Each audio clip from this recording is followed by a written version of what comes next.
because I didn't have any tape. So.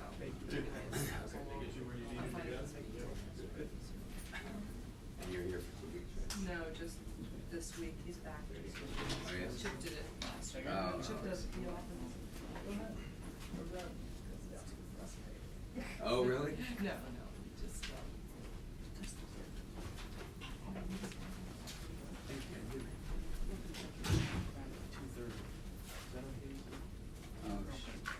No, yeah, hey, man, no. Oh, it's good changing. I have, at 2:30, I can just, I have something too. This is from, I don't know if that's possible. I can just, I have something that goes until 2, I mean, 2:30, 2:45 is better, but it's just cutting out for me, but. Same one, 2, 8, 10, 10. Same thing. Okay. Okay. I may be a little bit late, but. Hey, Jay. You have the. What you do? Yeah. Oh, yeah. Go off on time? Just usually 2 minutes. Well, like.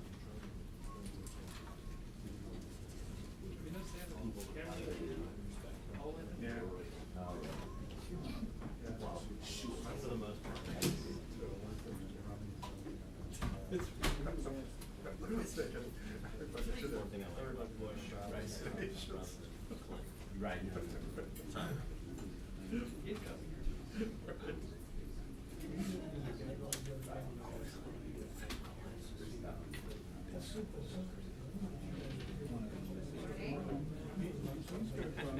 Okay. Yeah, they're realizing. Okay. Morning. I mean, if you're going to put Giuliani in crime in New York, you could contain this area. You know?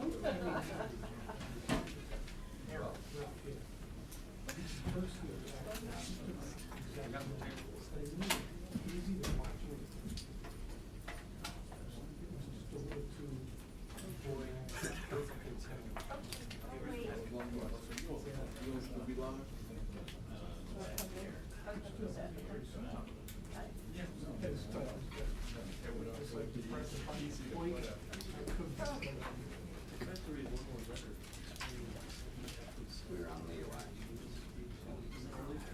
Kidding. Oh, I know. We got a letter about it. It's like.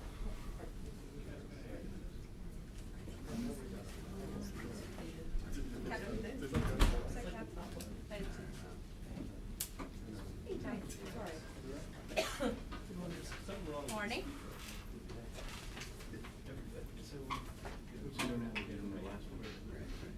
Yeah, that seems to be the issue.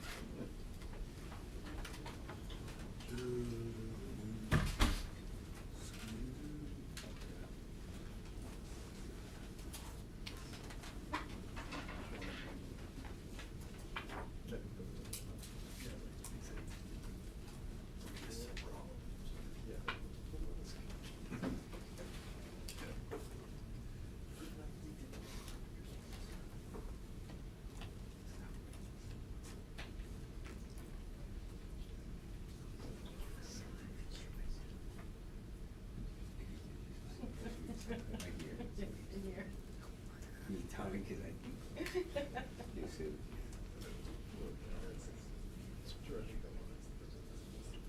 I guess it's.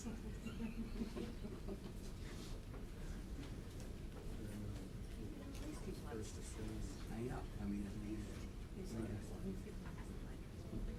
why did you guys?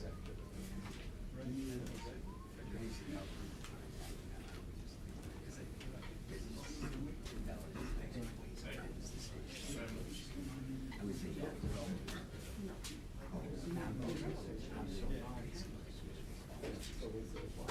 Because who he is. True. And that. Yes. I just can't take this. Screw it. I can't. Second Second thought. Any help? Yeah. He starts talking.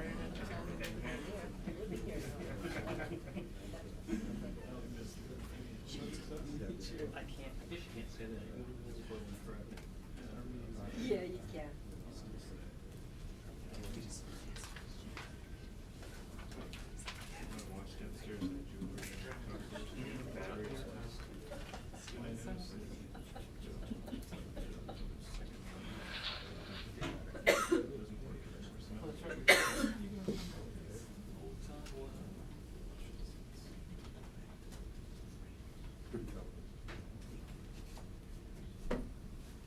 See, I'm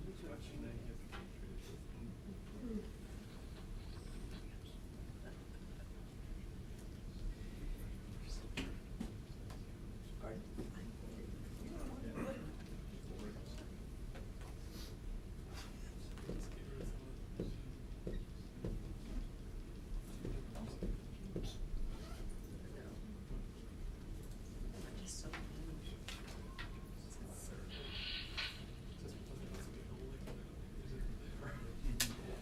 Not even making an effort. Don't try.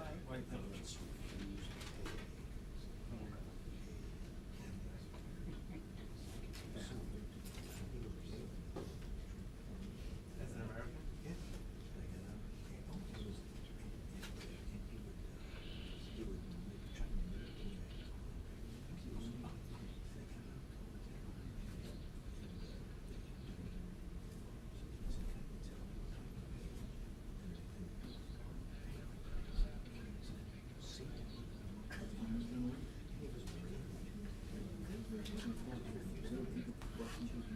That's fine. Listen up. Ready to go.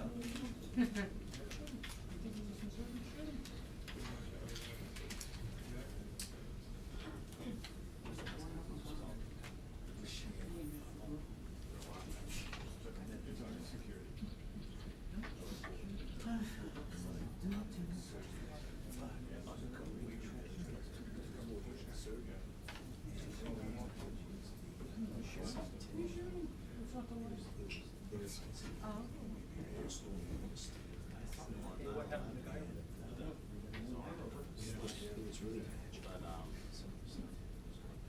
Other than that.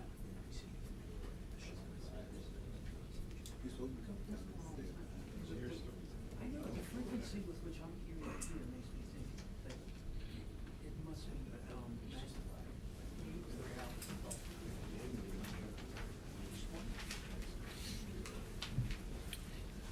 Good morning, and once again, it's my pleasure to introduce to you General James Jones,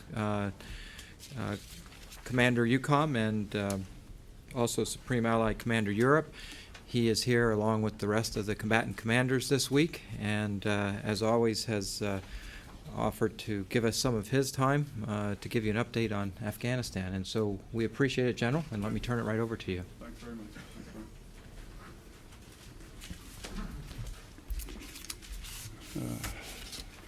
Well, thanks very much, and good to see you all again. I didn't think it was going to be this quick, but I'm happy for the occasion, genuinely so. What I'd like to do this morning, with your permission, is just make a couple of opening statements to pick up on where we were when we last talked. I want to update you on Operation Medusa, which occurred in the southern part of the country recently. I'd like to add some more information and some context to our efforts with regard to the overall force generation for the NATO forces in Afghanistan, and then a few words on long-term way ahead for our efforts in that country. I have a few charts that will magically appear as I talk. This first chart, again, by way of just starting wide and necking down, shows that NATO is engaged in operations on 3 different continents, with 38,000 troops deployed in support of operations ranging from training missions to, as we've seen recently in Afghanistan, some offensive operations. Our main effort remains focused on Afghanistan. That is the alliance's point of main effort right now. The International Stabilization and Assistance Force mission is proving to be the most demanding operation that NATO has perhaps ever been involved in. This next slide shows the expansion of ISAF throughout Afghanistan, starting with the north. And today, NATO finds itself responsible for over 3/4 of the country, with 37 NATO and non-NATO nations with over 20,000 troops committed to the effort. The provincial reconstruction teams, a total of which are about 23 throughout the country, are used by NATO increasingly to help establish our presence. We operate primarily in a permissive environment, concentrating on stabilization through the provision of a secure environment, allowing the international community to reconstruct areas that might otherwise be inaccessible to them. PRTs are an essential part of our strategy. They are the most visible expression of good things happening in areas where the government has not been able to establish its presence yet. The government of Afghanistan has welcomed ISAF expansion at every stage. We're now in our 3rd stage in the south. And the tangible stability and reconstruction that PRTs bring to the provinces. Now, with regard to Operation Medusa, there is no doubt that ISAF, commander of ISAF, General Dave Richards, has had a most demanding tactical challenge in the southern region. As you know, NATO assumed operational responsibility for the southern region from the coalition on the 1st of July. And we've been involved in offensive operations in that region almost continuously ever since. Operation Medusa recently terminated its active phase or its offensive phase this past weekend. And as shown on this slide, this operation was designed to defeat insurgents in the vicinity of Pashmul and Panjwai in the Kandahar province in order to set the conditions for reconstruction and development. This was an offensive operation that was generated by the Taliban and forces who oppose our presence, oppose the Karzai government, and decided to engage NATO in perhaps its first real operational ground test in a long, long time. This next slide shows that the operation area itself, which we refer to as the Pashmul Pocket, is located roughly 50 kilometers to the west of Kandahar. It's situated between Highway 1 in the north and the Arangdab River in the south. Kandahar itself, as you know, is of very important strategic as well as symbolic importance. It sits at the crossroads of many things. For instance, it's in the crossroads of the Taliban's former heartland. It's in an area that's massively produces opium, narcotics trade. It has been beset by criminal and lawlessness, ineffective governmental structures, and no permanent troop strength of any consequence yet. I mean, since we've been in Afghanistan, the coalition has been able to sustain special operations missions of the kinetic type, but this is not a part of the country that has felt or even seen much of reconstruction because of the freedom of action that the opposing military forces have had in that region up until this point. So the arrival of 6,000 NATO troops who had no intention of going anywhere was a culture shock to the region. And I think it's fair to say that it's primarily the Taliban decided to make a test case of this region. And I have said that we were surprised by the level of violence, and that's true. But what was really most surprising is the change in the tactics, because they decided to stand and fight in a fairly conventional, linear sense. And they paid a very heavy price for it. And the outcome of it was that they retreated, and we are now in the consolidation phase and we're going to start bringing aid and reconstruction to that region. So our intent throughout was to signal to the insurgents, the government of Afghanistan, and the people of the region, as well as to the international community, that NATO forces would not back down from exercising robust and overwhelming combat power when necessary. It was also designed to demoralize the Taliban and their supporters and deter them from believing that they could achieve a military victory in a fairly conventional battle and seize the initiative. This operation was comprised of troops and assets from 5 nations: Canada, Denmark, the Netherlands, the United Kingdom, and the United States, and Afghan National Army battalions. The operation was further enabled by the prompt movement of Romanian, Portuguese, and Estonian forces into key operational support missions in the southern region. In my view, it demonstrated the joint and combined operations of the nations and commands involved. Extensive coalition air support was made available over and above the Dutch F-16s already available to COM-ISAF. CFC Alpha was very, very generous in providing rifle companies, 2 rifle companies from the U.S. and nonstop TAC air on call for ISAF, which certainly made a huge difference.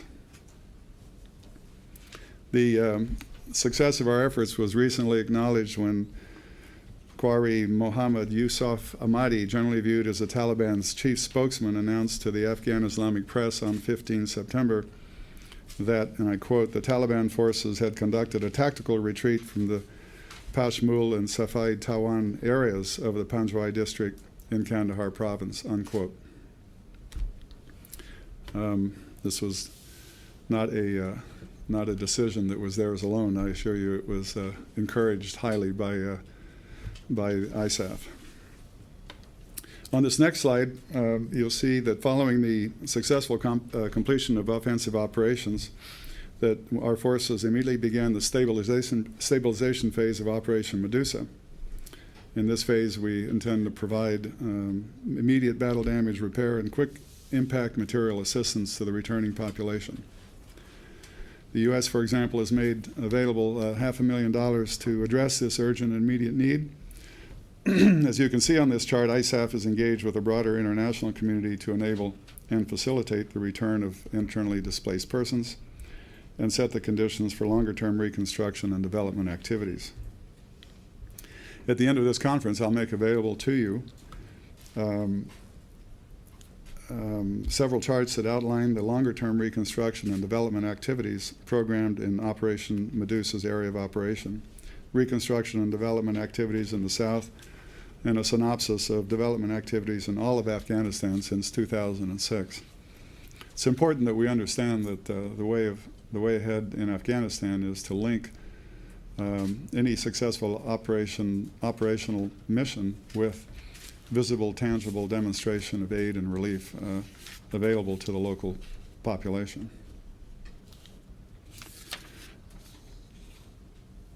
Let me switch now to my second topic, which is the force generation for ISAF, which has been well reported in the media. Following a conference in Warsaw, Poland, in which I asked for the nation's militaries to consider providing the remainder 15% of the forces that had been agreed upon as being necessary for this operation, we convened 48 hours later in my headquarters at SHAPE, a force generation conference. And it was correctly reported that there were no additional offers made. Basically, we're asking for the Tactical Theater Reserve Battalion that we felt was needed. And at the time of the fighting, we felt was important to have some more rotary wing aircraft, some quick response forces, and the like. Total package is somewhere between 2,000, 2,500 troops. And this was not a new requirement, and it was not an act of desperation. It was a sense to say that we need this force. It is already in the plan. Nations have already endorsed the plan.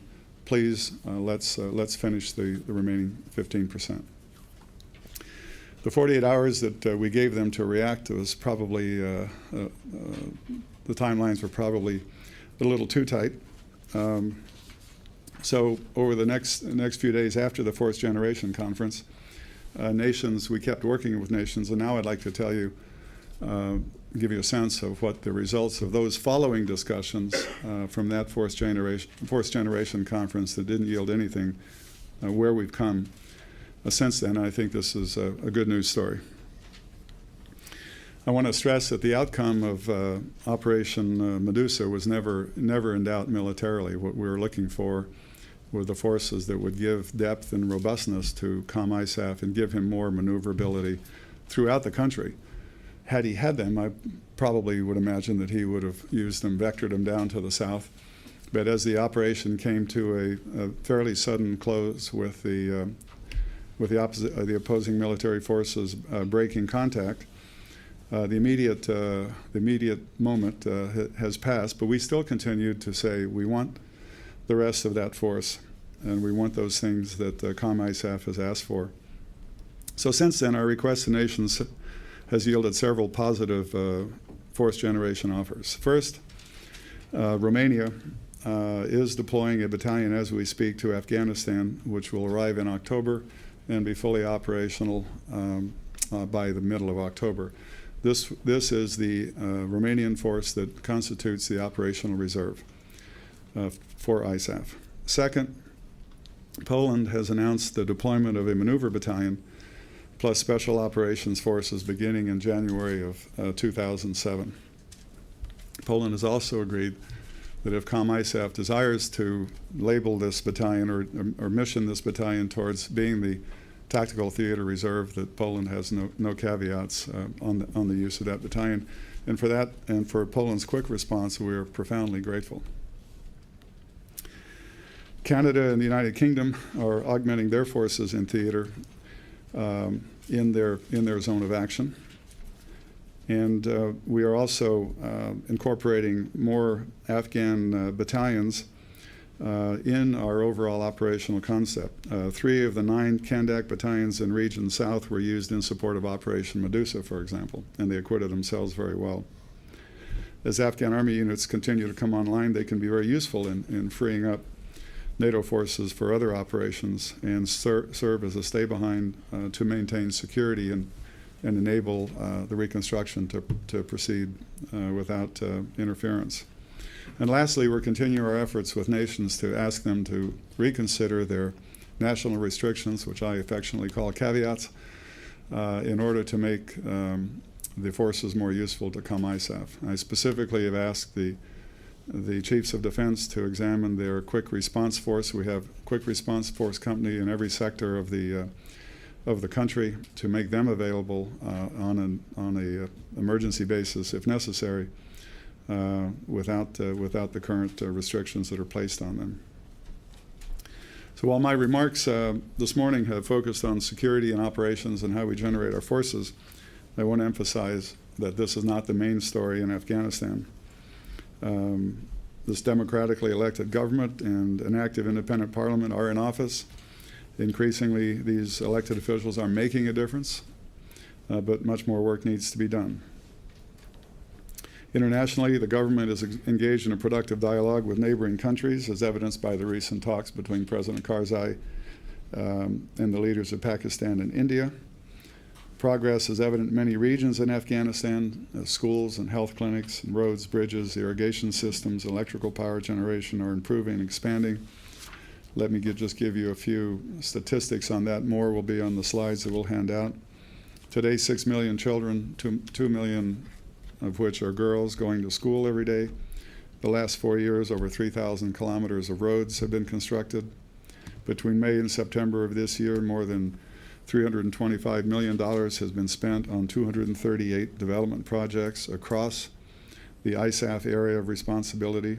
In Western Afghanistan, 12 major infrastructure projects valued at $216 million are underway. And in southern Afghanistan, even in the midst of the fighting, a $62 million reconstruction of the Key Ring Road is now ready to resume.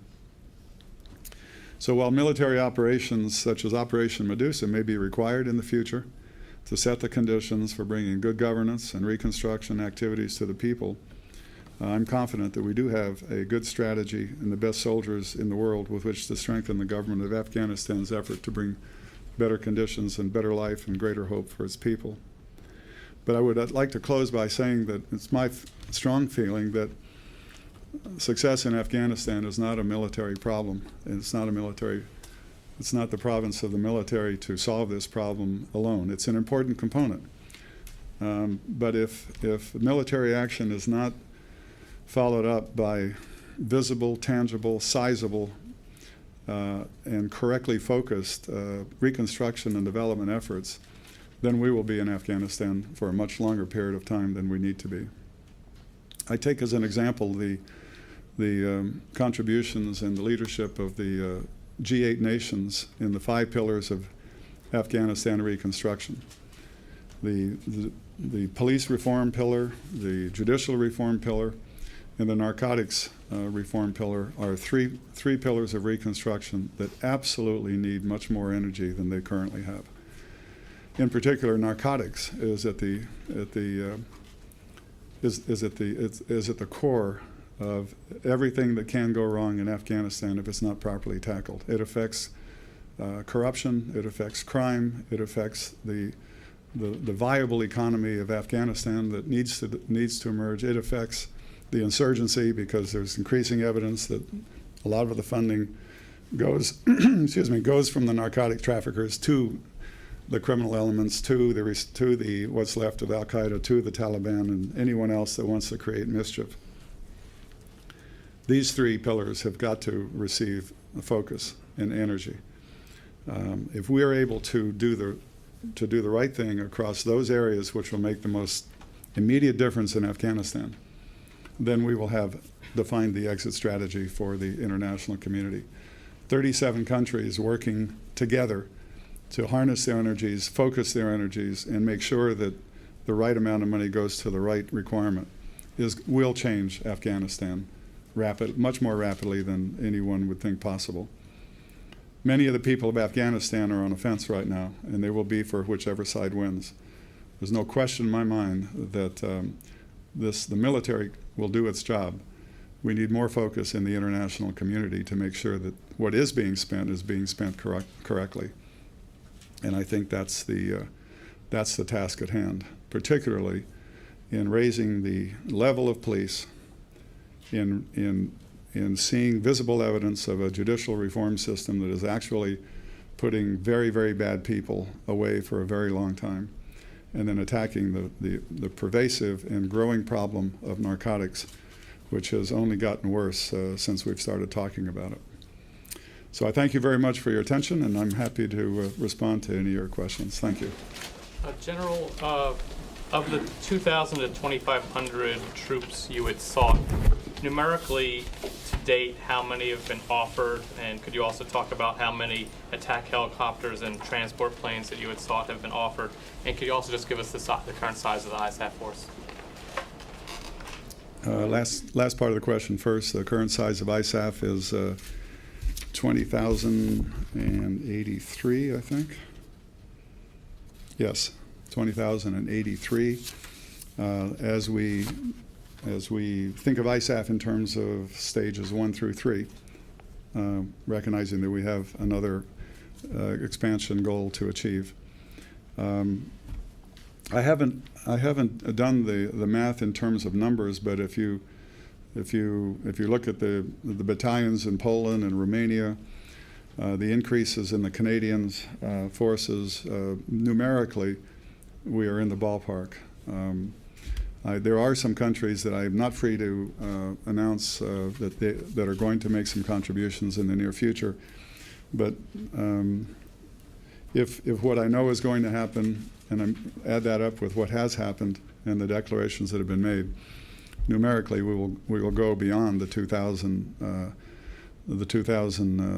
manpower figure.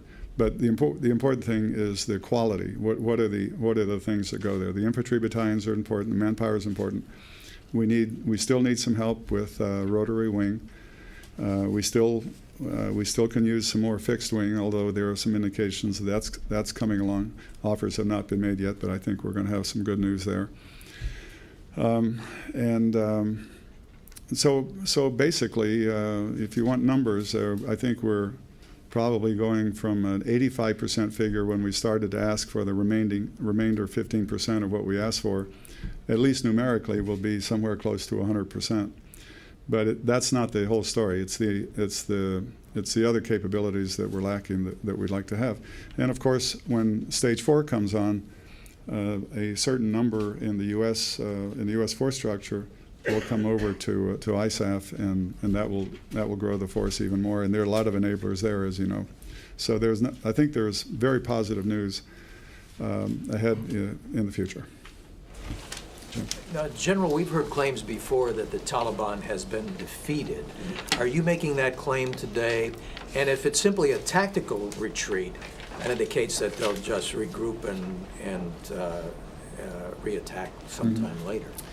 No, I'm not making that claim today. I am making the claim, and actually the spokesman's own words would indicate that they've suffered a tactical defeat in the area where they chose to stand and fight. I think that we'll see the Taliban revert to its tactics. Unfortunately, those tactics will include horrendous attacks on the civilian population, on children, and we should be outraged at that possibility when it happens. And unfortunately, it will happen. I think the Taliban will.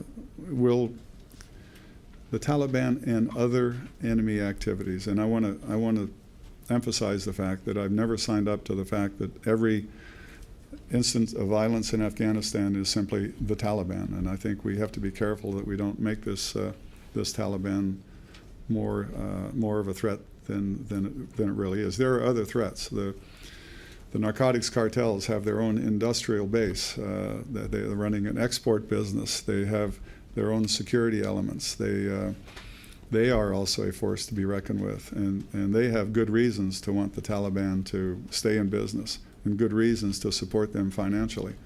So that's another big problem. The criminal elements that aren't associated with either.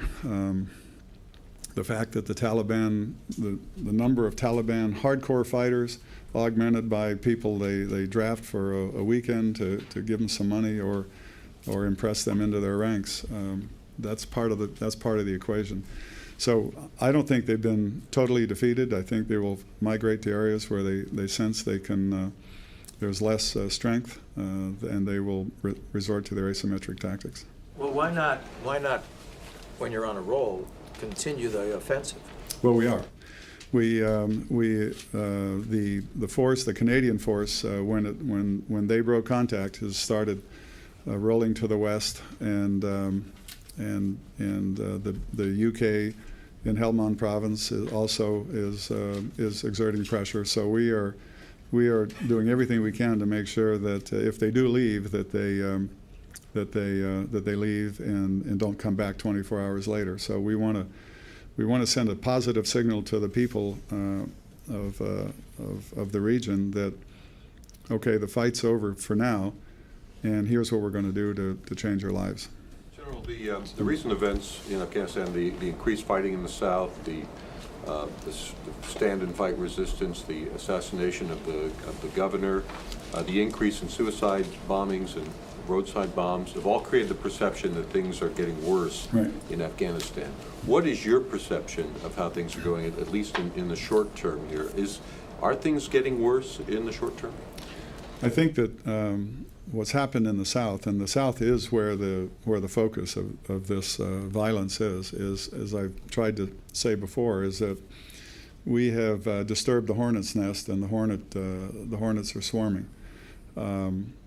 We need to make them understand that nest is not going to be there for them anymore in that particular region.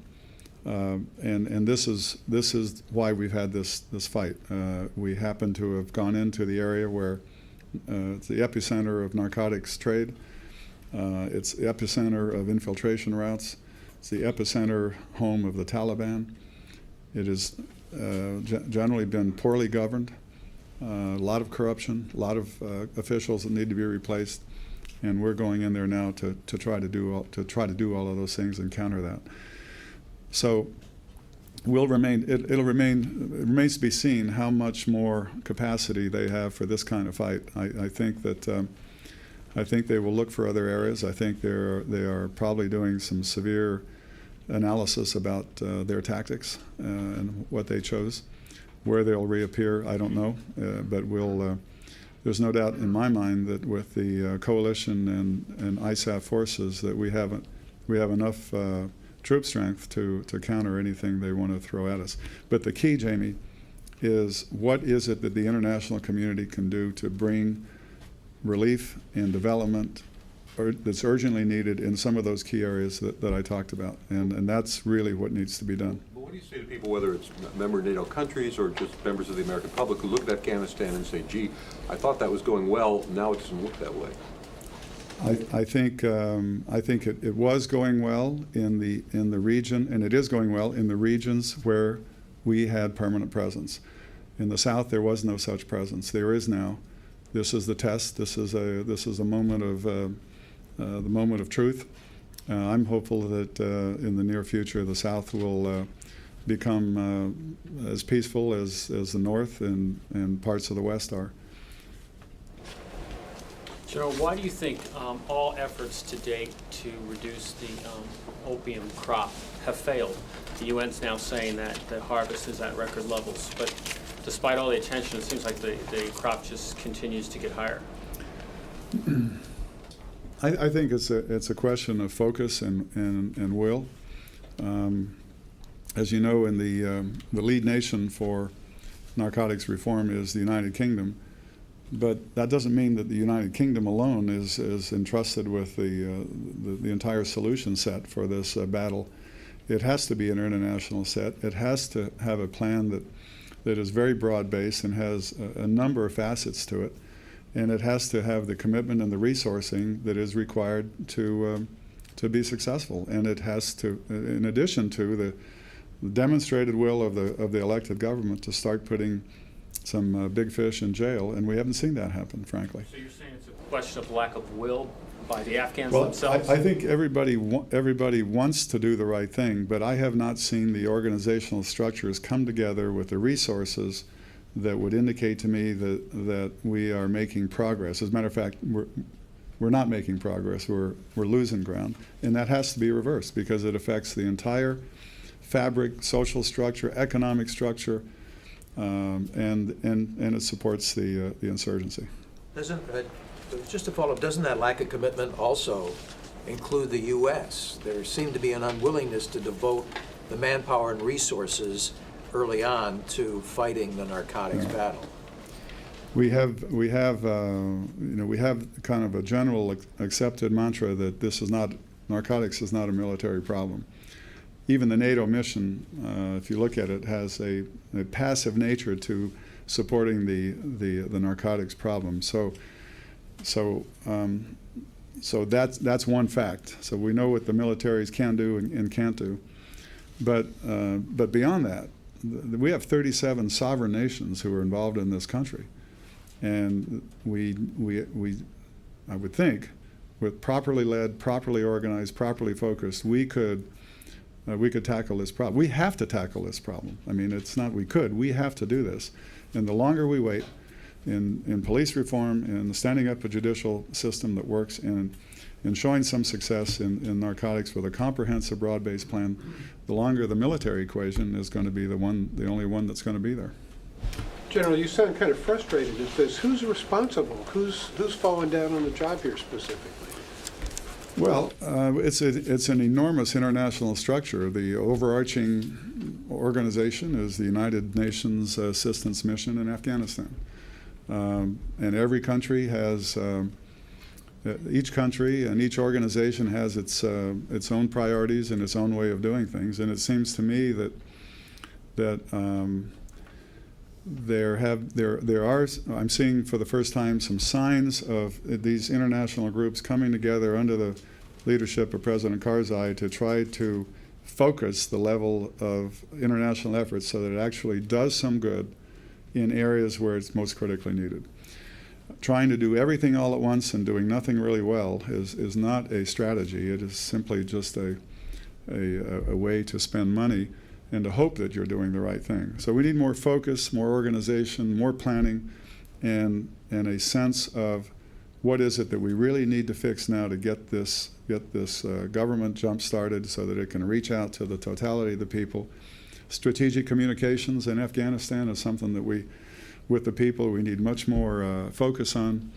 And we need experts from all walks of life who can come to the assistance of this new government to be successful. I'm optimistic that we can do this, but it is not going. It simply cannot be on the shoulders of the military forces to do all of this. Let me try and I'm right-handed, so I look to the right. Thank you, General. Do you at all feel hamstrung or a sense of weariness in your operations because of all the focus and military ops that are going on in Iraq? Do you think it's at all affecting your ability to conduct what you're supposed to be doing in Afghanistan? No, I don't. I think that certainly one of the most positive relationships I've had have been with General Oasd, bringing together seeing the NATO mission expand in the counterclockwise way that it has. We're on the eve of bringing all of it under one command. I think it is a very exciting time for NATO. I think NATO is going to do extremely well. I think a major test was passed in Medusa as to there are a lot of people out there who say, will NATO fight? Won't they fight? Well, the Canadians primarily paid a heavy price, but they showed great courage, great bravery, and tenacity that impressed everyone that saw them on the battlefield. The UK, of course, no question about their commitment. Dutch companies. This is a capable force, and I don't think of Afghanistan as a secondary mission. I mean, it happens to be my mission in NATO. It is NATO's most important and ambitious mission, probably in the history of the alliance. So this is. I don't feel that from the military perspective, in terms of the mission set, I think we're going to do very well. But I think it's fair to say that the military is not the only answer. In terms of resources, though, Yeah. I mean specifically, do you feel like you're not, you're asking for troops, not necessarily getting all the troops? Is there any When you connection? compare the force generation for Afghanistan to any other experience that I've had in NATO, this has been the best force generation effort that we've seen. I mean, the fact that we're near 100% of what we've asked for is remarkable, and so I think this is even though we had the silence of at the donors table 2 days after I spoke to the chiefs of defense. Countries needed more time to get through get their governmental approval to say we're going to make some offers, and they're doing that now. Yes, sir. General, last time you talked to us, you talked about the agreement that the Pakistani government had made with those tribal regions on the Afghan border. And I wanted to ask, is there any reason to believe that is going to be more successful now in helping to locate Osama bin Laden and Taliban on that border area? Because it sounds like it's perpetuating a policy that has not been terribly successful. Now, my advice there would be to listen very closely, as I did when I went to Islamabad, to the Pakistani military leaders. The words are there. I mean, the sincerity is there. I understand the ideas. I plan on meeting with my colleagues in another month or so to go back and tell them how we see it from our side of the border in terms of what the effect was, because I think the effect will be seen very quickly. So I'm not ready to sign up with those who said, well, this is, to kind of second guess what they've done. I think we will clearly see over the next 30, 60, 90 days where the situation along the border is better, worse, stays the same, or whatever. So I think we need to give the Pakistani military the time that it needs to implement this agreement and see how it works. Is there a follow-up plan in case that doesn't work out well? Well, one of the things I think that will happen is, in any event, the Pakistani military and NATO will be forging a much closer links, and over time, we'll be doing more together simultaneously along the borders to make sure that we reduce the infiltration as much as possible. So. General, given everything you've said about the negotiations and the silence of the donors table and everything, wouldn't it be far simpler just to grab a couple U.S. battalions or whatever and send them over there? Given what you said about presence has meant a lot and has had a lot of impact in those regions in which you've had permanent presence. Wouldn't it be easier just to send U.S. troops over there? And is that a viable military and political option for you? I'm sorry, over where? To Afghanistan. Afghanistan. Yeah. I mean, beyond what we've already got there. Correct. I think NATO's 20,000 troops are going to do exactly what's required, and they've shown that they have the capacity for it. We will pay a lot of attention to reconstruction. We want to emphasize that. We think that's the way ahead for pacification, if you will, or for reducing the level of violence. But it can't just be the military. So if I look at the troops that are on the ground there, be they in the coalition or being in NATO, and somebody were to ask me, do you have enough? My answer is, I have enough. And I still will ask for some niche capabilities. We still want some more helicopters. We still want some more mobility. We may want 2 or 3 things on the margins, but in terms of the military threat that we face and the things that we're asked to do, we have enough. Do you see where you might have to, though, tweak that if things change on the ground? Nothing can stay. No plan survives, the first bullet going down range. But based on the contributions and based on the substance of the plan, I believe that it's adequate. And if we get the reconstruction piece jump-started in certain areas, I think you'll see dramatic improvement in a short period of time. Jim? Yeah. The Taliban who are retreating, are they retreating across the border into Pakistan? And also, there's been trouble in the West. Is that an indication that this insurgency is moving into a new area? Unfortunately, we weren't able to track their parade from the satellites, but they. My guess is that when they broke contact, they did it in a very dispersed way. There's no question that some of them went west. My guess is the hardcore guys, stayed and are looking for other places. But there's and others went in other directions.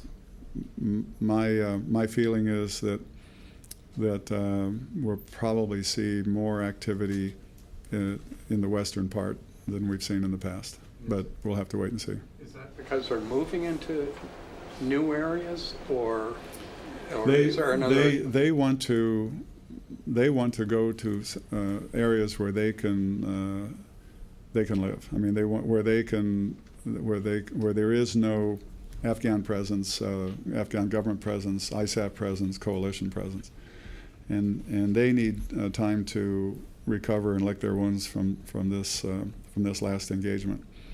But they will turn up in the areas where they detect they can operate, and that's why maneuver is important, because as soon as we detect them, we want to make sure that we deny them that and avoid a future conflict the type that we just went through. So you say there's a generally accepted mantra that fighting narcotics isn't the military mission, but given the fact that it's exploding with all the consequences and risks you mentioned, and the fact that nothing else is working, is it time to re-examine that mantra? And what could you do if you were to take it on? And it's part of the problem, a philosophical one, that maybe fighting narcotics and fighting the insurgents are in some senses contradictory or conflict with one another because you drive people into the arms of the Taliban? Yeah, the fact is that the North Atlantic Treaty Organization has spoken and given me guidance to say what my right and left limits are with regard to narcotics is clear. We can observe, we can report, we can provide intelligence, we can make assessments, we can protect those who are involved in counter-narcotics operations. We can generally provide overwatch, and that's in a supporting role. At such time as someone says, well, we now think that the military should be more actively involved, then we will go back to the drawing board and take a look at what it is we can do.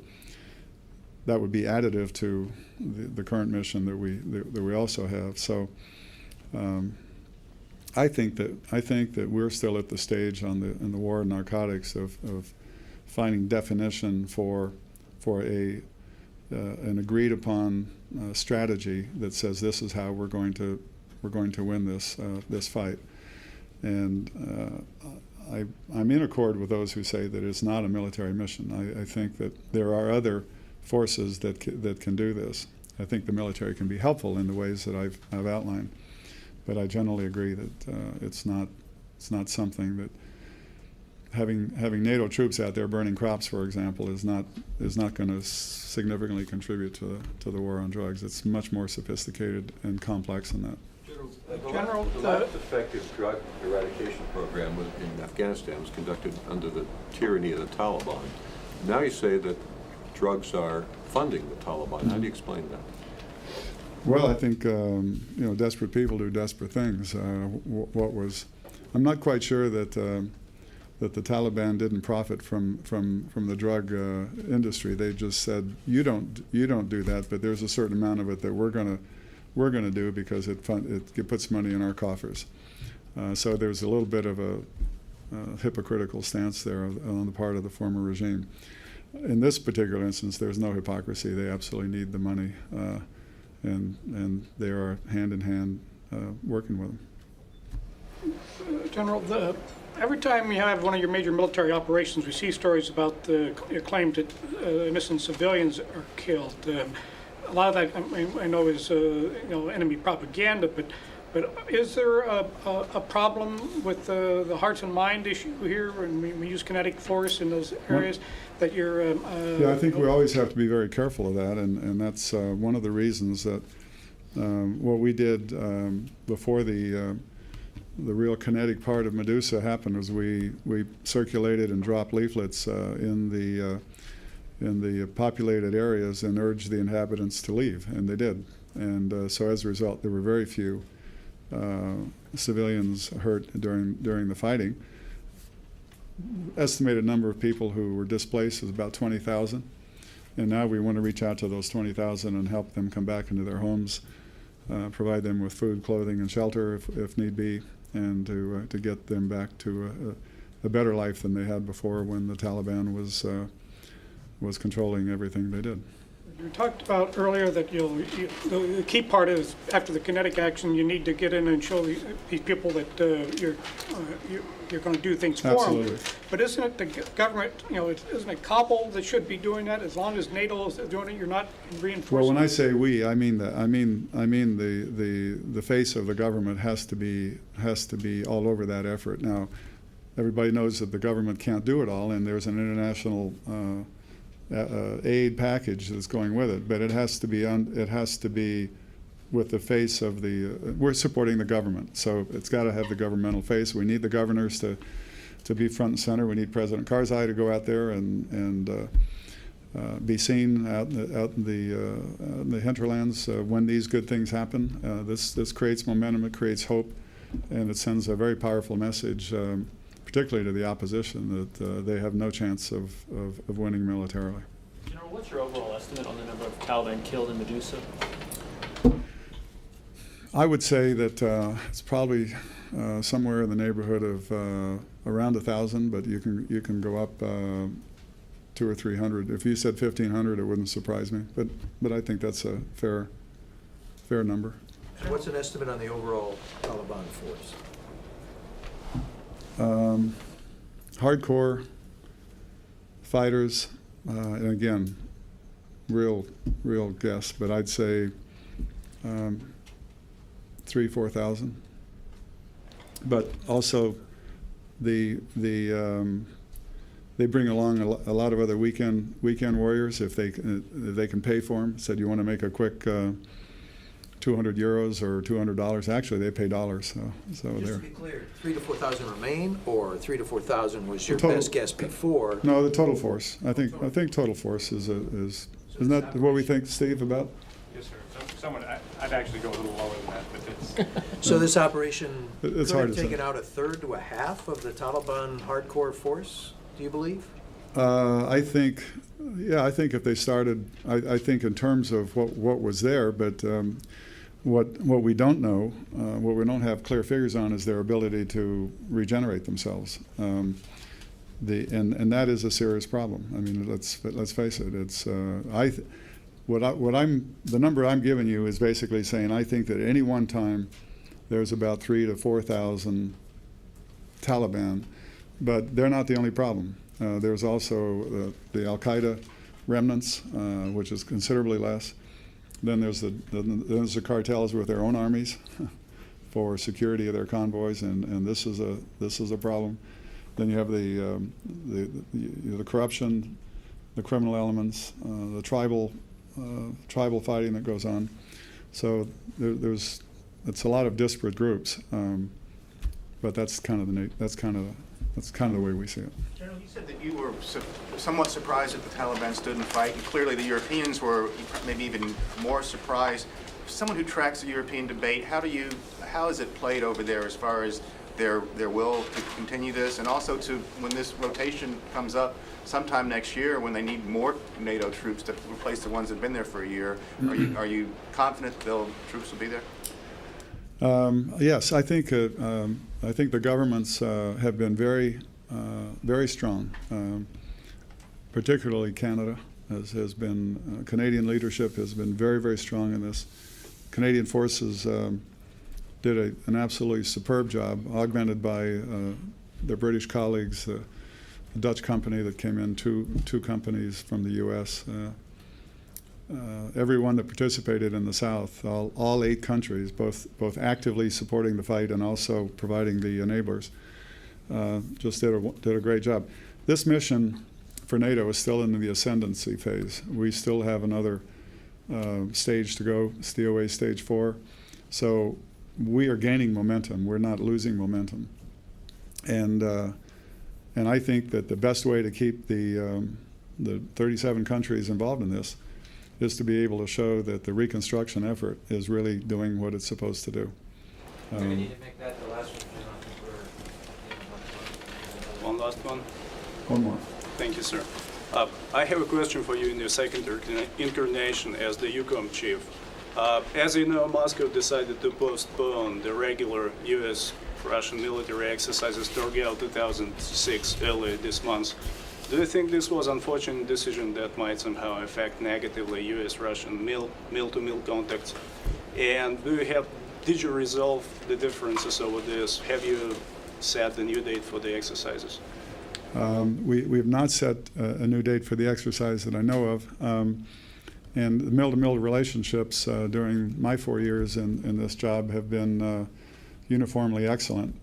I interpret this as hopefully just a temporary speed bump in the relationship, and we'll get back onto the steady state volume that we've had both at NATO and with the U.S. European Command. It's very important that we stay together on these interoperability programs, common focus on terrorist issues, and regular exchange of ideas with the Russian security forces is absolutely one of the most important things we do. Ladies and gentlemen, thank you so much. There are copies of the slides that are up on the screen that Carpenter has those in the back. Anybody want a copy of that? I have electronic copies.